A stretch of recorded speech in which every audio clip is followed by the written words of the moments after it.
horoscope bi comme tous les matins Zeyna lañ ci àndal tey comme yeneen bis yi dañuy njëkkee ak bélier yi ñoom nag xaw ma lan la horoscope wax ci ñoom.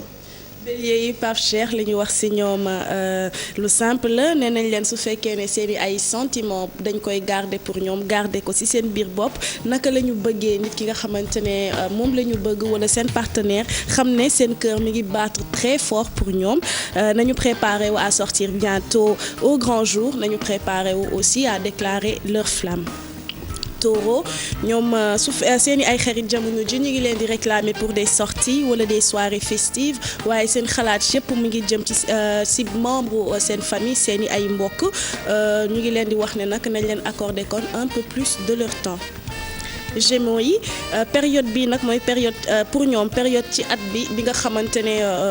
le plan socio-professionnel ñu ngi ko mettre en relief bu baax a baax looloo tax nag dinañ gagner à multiplier seeni ay chance bu fekkee ne ñu ngi wax ci ñoom fësal li ñu mën tey jii kat nañu jaay seen bopp Pape Cheikh. Cancer yi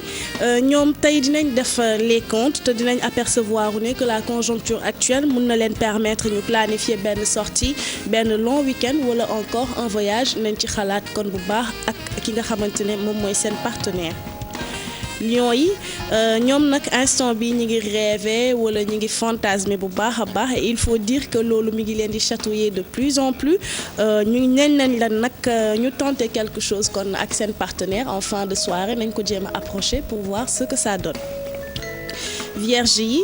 ñoom ñi ngi am besoin de faire le point ci seen vie amoureuse ñi ngi préférer nag méditer au calme et dans le silence waaye buñ ca paree bu ñu fàttee jël seen téléphone woo ki nga xamante ne moom la ñuy bëgganteel pour remettre les points sur les i.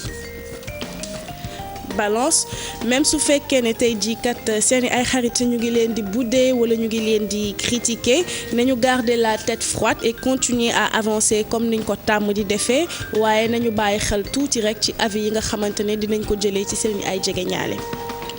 Scorpion yi ñoom ñi ngi posé wu tey benn question naka la ñuy concilier les amours et la carrière nee nañ leen nag jamono ji li gën a urgent mooy ñu toppatoo seen liggéey toppatoo d'abord les problèmes socio-professionnels avec sérieux et patience nañu jox tamit seen liggéey ak kam jox ko gëddëm ensuite dinañ gën a mën a disponible pour régler bu fekkee ne dañu am ay problèmes ci seen vie amoureuse su boobaa dinañ ko gën a mën a régler. Sagittaire ñoom nag ils ont les pieds bien ancrés sur le plancher des vaches tey jii kat ils ont la tête dans les nuages ñu ngi rêver d'horizons lointains li ñu leen di digal rek mooy ñu taper voyage dans le moteur de recherche. Capricorne ñoom tey jii dinañ mën a tirer profit ci seeni ay relations d'affaires wala seen capacité à communiquer et comme les rentrées d'argent tey jii ñu ngi nekk à l'ordre du jour dinañ mën a réaliser de très bonnes affaires. Verseau yi tey jii ñoom nag dinañ particulièrement sensible ci seen partenaire lam leen di wax seen conjoint wala seeni ay collaborateurs waaye nag que muy ay louange wala que mu nekk ay reproches sachez rester de marbre. Poisson ces jours-ci nag di ngeen mën a imposer wu et faire valoir seeni ay qualités même bu fekkee ne l'atmosphère au travail wala ci seen vie quotidienne nekkul brillantul nekkul ambiance boo xamante ne bu leen neex la na ngeen